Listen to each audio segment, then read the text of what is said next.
believe I've lived a blessed life. Life is a constant learning experience. You never stop learning.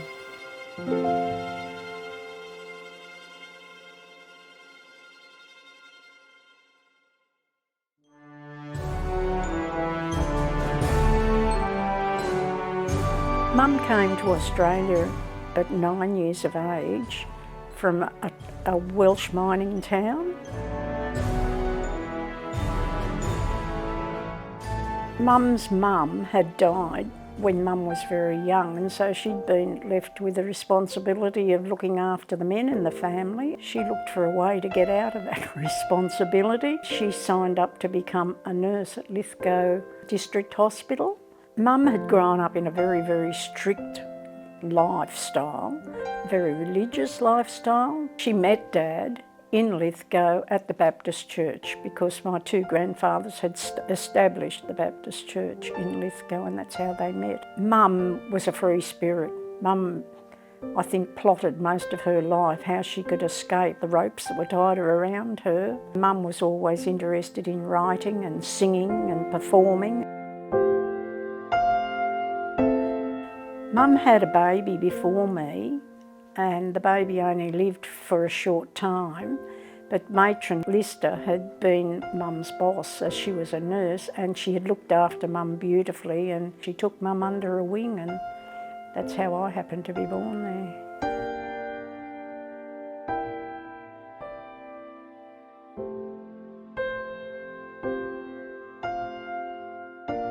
Judy, my younger sister, by 17 months, was born in Lithgow, but Lithgow was a very smoky, cold, wet, damp place, and from birth Judy had lung problems, and the doctor told my parents that the only way Judy was going to survive was to get her out of Lithgow.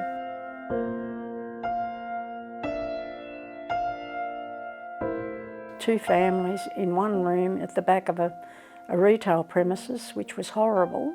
When they got together enough fibro to build an unlined garage, we moved into that while slow progress was made on building the house in Farm Road. We were pretty isolated. My starting school had been a complete catastrophe. I got put on a bus to school, but nobody told me about getting off the bus coming home from school, and I just sat on the bus until it got back to the depot at the end of the run. And of course by that time my parents had no phone. They had to run around all the neighbourhood to find a house with a phone to get the police involved to try and find out where I'd disappeared to on my first day of school. So that was just an indication of how cut off we were.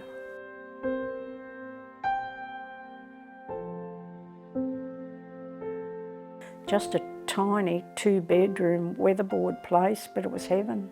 Mum found herself pregnant then with Chris 7 years after I was born.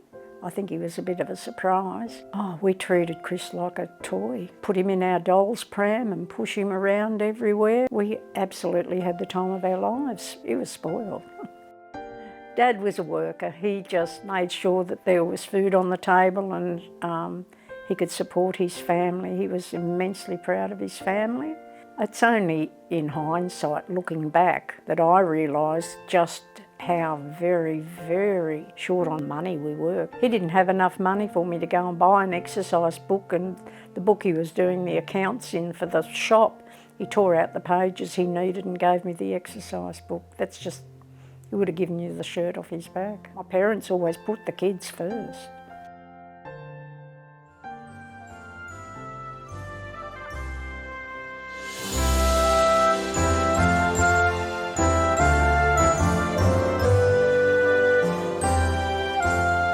By the time the Queen left, we had a full-on cyclone ready to hit us.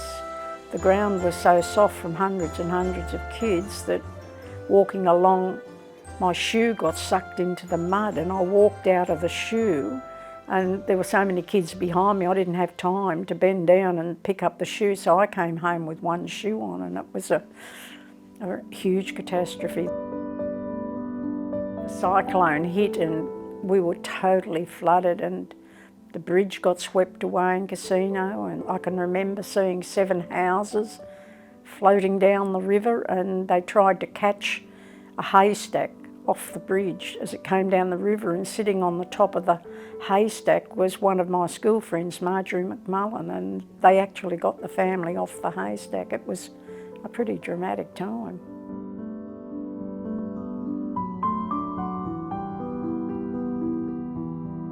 But I was a really shy kid. I wouldn't have said boo to a goose, and I was so nervous about having to make speeches and that sort of thing. I don't know how I ever survived, but I know I grew a lot in that last year of high school because of those responsibilities.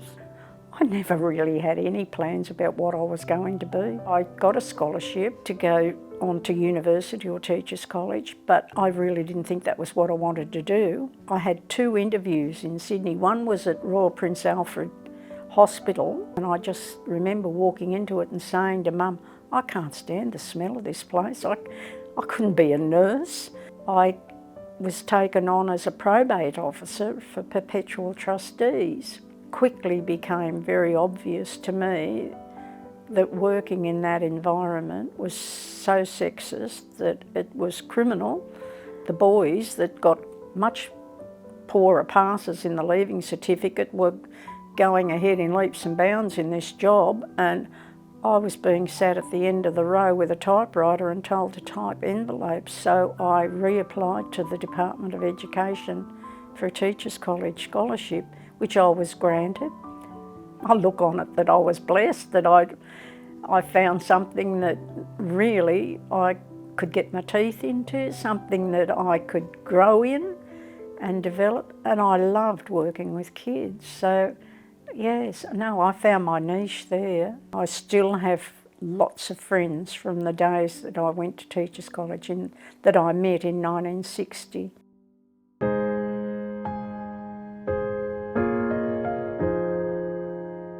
It was a whole new world to me out there then.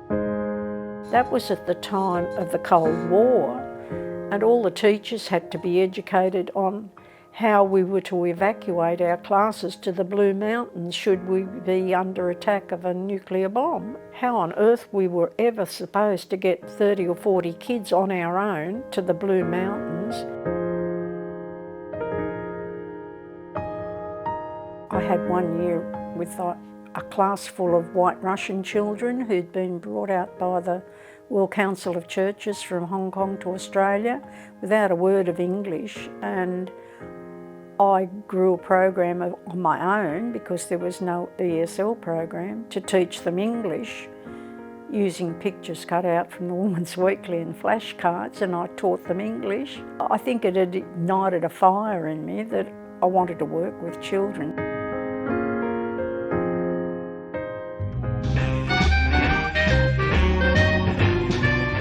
Dances were where we went to meet people, and that's where I met my future husband, at a dance fix cabaret. I can't say that we were starstruck or anything like that, but he asked me to go on another date, and it just gathered momentum from there.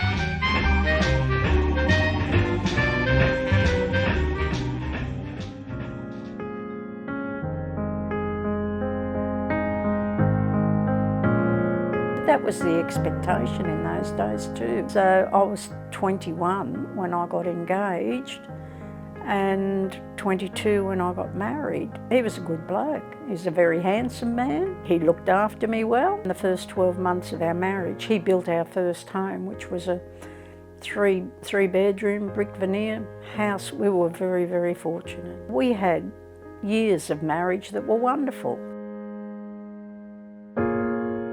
I had no intention of being a teacher for the whole of my life. My plan was to be a mother and to look after my children, but as things turned out, it turned out a different way to what I had expected, yes. Women who became pregnant were not expected to remain teaching or in the public service at all. We were expected to retire and go home and be a mother. But at 4 months into my pregnancy, I lost the first baby, and I was very, very sick for a time then.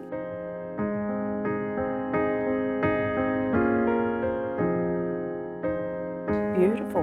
It was absolutely beautiful. I never had any great desire to have either a boy or a girl or anything else. Just to have a little baby was just heaven.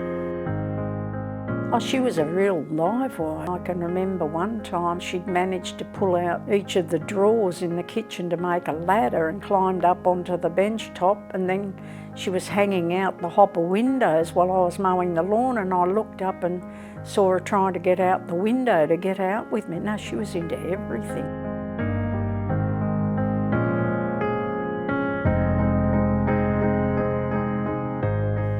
Oh, it was a scary leap of faith because we'd done really well to have been able to build our first home and be on the way to paying off our first home, and to make the decision to sell that, pool all our resources and go back to going into rented premises and starting from the very, very bottom. No, it was huge, and I didn't know a living soul in Dubbo.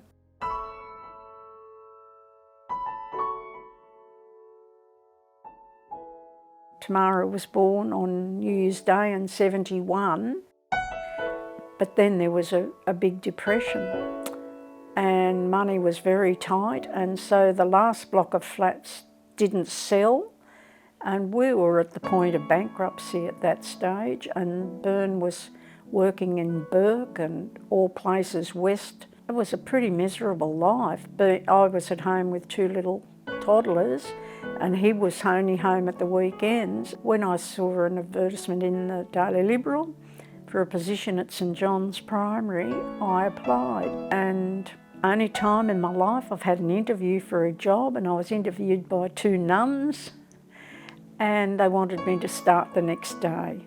It certainly wasn't easy, and there were no facilities like creche facilities or preschools or anything like that. I don't think Bern was unique in that generation, that the woman was expected to run the home and rear the kids, and as it turned out, I also had a career at the same time. Well, I taught at St John's for 35 years, and the first 13 years of those I taught children with special needs. You more or less flew by the seat of your pants. I'm talking about in the early 70s. When you look at the size of the classes, like one year I had 66 children in my class. That was a challenge always, to be able to stay ahead of the game and to be able to make sure that those children were encouraged and they could do the best that they were capable of doing. After 16 years of marriage, my world was turned upside down, and it was agreed that we were going to part and go our separate ways, but it was very, very difficult because we lived in a country town where the dogs knew what was going on and barked it all around town, and I had to just keep my head up and move through that. There were a few times that I realised that I had amazing friends and I didn't feel alone like that, but I was left to carry the load on my own because Bern virtually just walked out and that was it. I know I had to be strong. If I fell in a heap, we'd all be in a heap. I can look back at that time and wonder how on earth I did it, because we lived on a property 15 kilometres out of town, which meant I was just mum's taxi most of the time, getting the girls to music lessons and hockey training and all that sort of thing. I can remember teaching them both how to drive so that if something happened to me, they would be able to get the car down to the road and be able to get help. The girls were marvellous though, they took it in their stride, and I tried at all times not to make it an excuse for the rest of their lives, because I don't think that's healthy for them. We had to get on with this life and make the best of it that we could. We had a number of mice plagues that probably the girls can still recall, the mice running up and down the curtains at night. It would be nothing to catch 100 mice in a bucket in one night. I joined the Cumboogle Bushfire Brigade because I felt that if a bushfire came through, I had to know how to protect us. When the water came through the hose, it threw me up in the air like a beetle and down on my back. I had no idea the water would come through with such enormous pressure, but I'm glad I learned those skills. We pumped from a bore at the river and pumped up to a tank, and that went dry because of the drought, and so I'd have to take the girls and I into the convent for showers and hair washing and all that, and the nuns were wonderful to us. I know I felt a bit like the drover's wife sometimes, especially when there were great big snakes around, but I suppose all those experiences just make you stronger. I was very, very lucky that I had a job and I had a position, because it would have been a whole other story otherwise. And I don't think in the whole experience that I lost a friend over it. My friends were amazingly supportive. Throughout my years, I've always belonged to a service club, and those are very, very strong friendships that women build in serving their community that way together. And I've always felt that I should give back to society in whatever measure that I was able to do, and those less fortunate have been very, very important in my life. I've always been a member of a church, and I just feel that my faith is part of the outlook that I have on life. If I didn't have the faith in my Creator, I don't know that I'd have got through some of the times that I was faced with. And it gives you a sense of strength that you're not alone.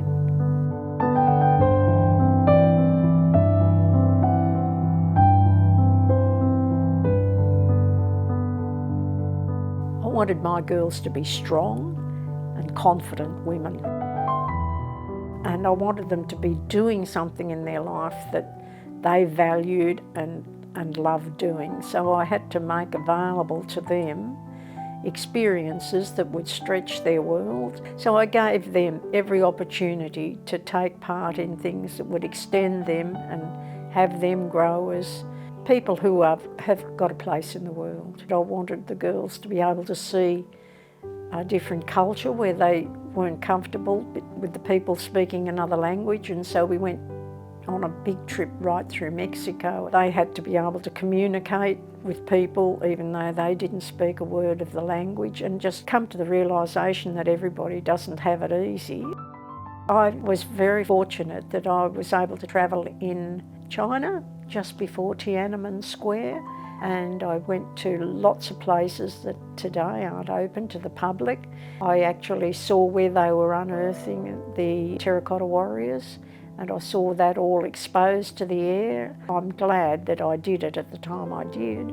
Even though I wasn't allowed to travel independently, I had to travel with a national guide the whole time, appointed by the Chinese government. That was 4 years out of my life where I taught all day and I studied all night.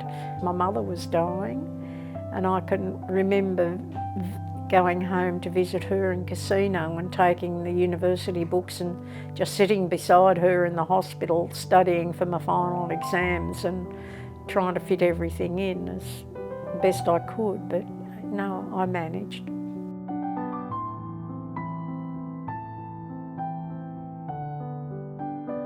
I organised for every child in the school to be able to go to the Paralympics, and it didn't cost them a penny. Just finding the 13 coaches was a mammoth job because Dubbo didn't have 13 coaches, so we had to draw on coaches from all the surrounding towns too. And it was a huge organisational nightmare, regardless of what financial situation they come from. I think every kid deserves every chance that can be afforded them.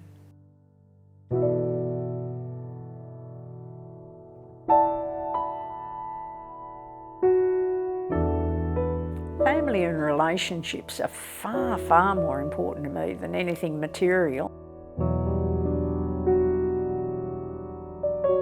Sadly, not long after I moved up here, my sister Judy died, and that was a terrible blow. I wasn't prepared for that. We'd had some lovely times together, before she became ill and while I was living up here. To lose Judy like that was a terrible shock to me. I find it hard not to think of Chris as my little brother. He was always a free spirit. He was just like my dad. At the most unexpected times he would land on the doorstep and it would be a call of, anyone home? His death last year absolutely shattered me. I just couldn't believe it. You know, I was virtually an orphan. I'm the only survivor in the family now, and that shocked me. You don't know what's around the corner either.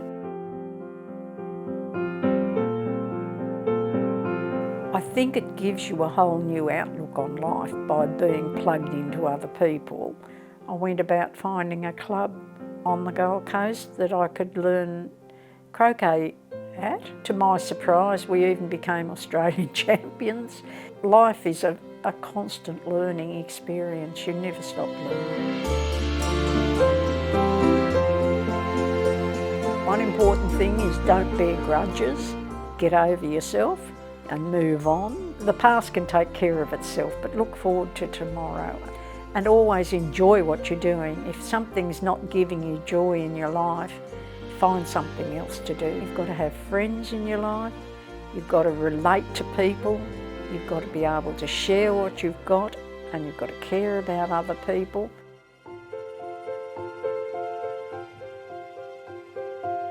The grandkids are an absolute delight to me, and I revel in information about them and things that they're achieving and striving for. I feel a huge excitement about that. They live in a world that's so different to what I grew up in. They're really making a real go of having a wonderful life for themselves.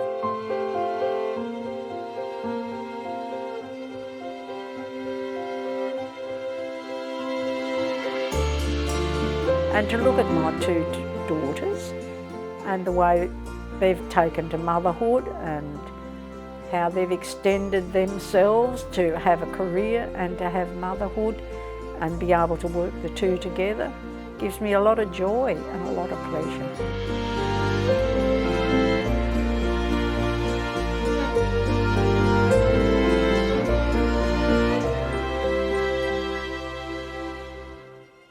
Absolutely the joy of my life is to have my family close to me up here.